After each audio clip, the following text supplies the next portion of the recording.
The playoffs are here, and you can predict the action all the way to the finals with FanDuel Predicts. Predict the spread, the total points, and even the game-winning moments that make the playoffs. Sign up and get a $25 bonus with FanDuel Predicts. Offered by FanDuel Prediction Markets, LLC, a registered futures commission merchant. 18-plus bonus is non-withdrawable and expires 7 days after receipt. Trading derivatives involves significant risk and may not be suitable for all investors. Manage your activity with their consumer protection tools. Restrictions apply. See terms at FanDuel.com/predicts/bonus-offer-terms. Excuse me! Taxi! Come on, what are you doing? This is the 77 WABC minicast.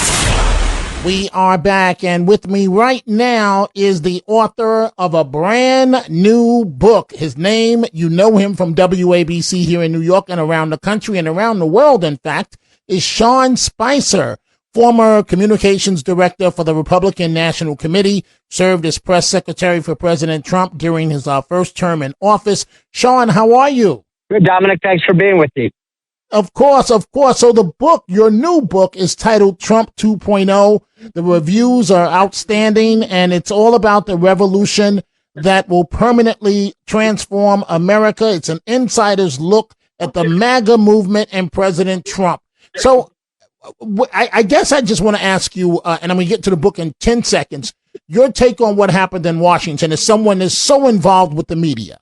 Well, in one way, it was shocking that it was so brazen that happened. On another way, it wasn't. When you look at the rhetoric that the left leaders, Democratic officials have used towards people on the right, it wasn't shocking as an outcome because they've talked about Trump being a threat to democracy, getting people that work in the Trump administration, whether it's Maxine Waters, Chuck Schumer, Hakeem Jeffries, they've used inflammatory rhetoric that has radicalized people on the left. And so I don't think it can be that big of a surprise when somebody finally acts on it, when you tell them over and over again that somebody is a threat. Absolutely, Sean Spicer. So President Trump, in your brand new book, I think this is your fourth book. You've had a best-selling children's book. You're originally, I believe, from Rhode Island.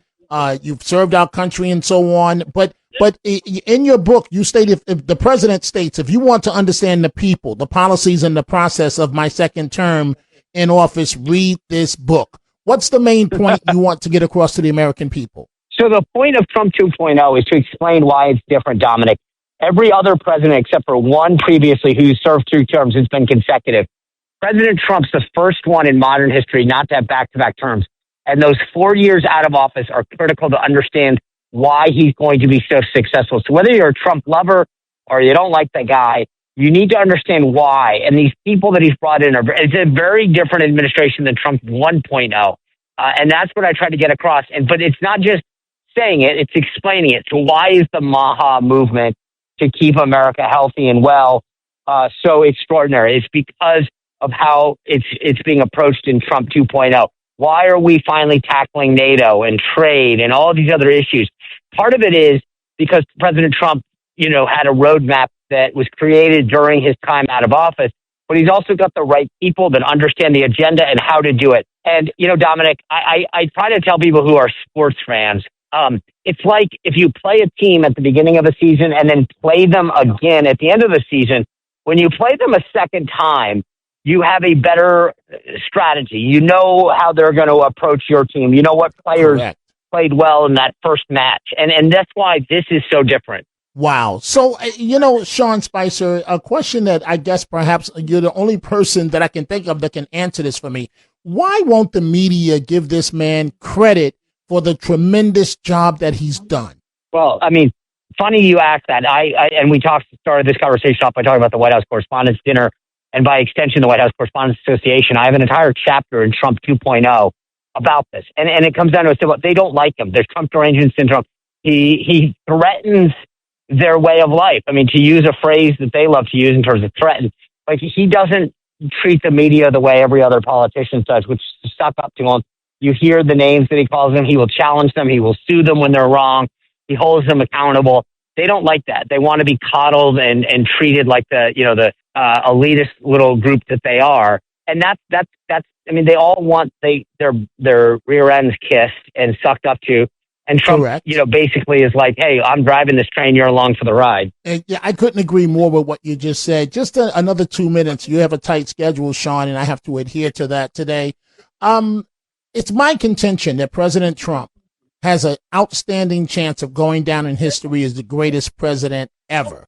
To which you say what? That's exactly why you should read Trump 2.0. It's not just that he had a great agenda. The plotting and the planning that existed in those 4 years out, what America First policy did to put a roadmap together, what Project 2025 was, may have been derided by the media, but it served as a blueprint for everybody coming back into government as to where to start, what to do, how to do it. And that's why I wrote the book, is so that people could understand it's not just happenstance that he is being successful. There was a plan. The plan was out there, and there were groups and people plotting his return, and they are being able to successfully implement that. But that's the key, Dominic, is to understand that why. Why is he doing this? It's like somebody built a beautiful house, and you go, wow, that's amazing. Well, it didn't just happen. An architect put it together, put those plans for people to work off of. And that's what happened in Trump 2.0. And why I wrote this book is so that people could understand what the plans look like. Sean Spicer, the book is out now. Congratulations. The book titled Trump 2.0. We were just talking with the author, Sean Spicer, who's on his radio show here on WABC in New York, and also throughout different locations. Full Court Press with Sean Spicer airs Sundays 10 to 11 a.m. Sean, thank you very much.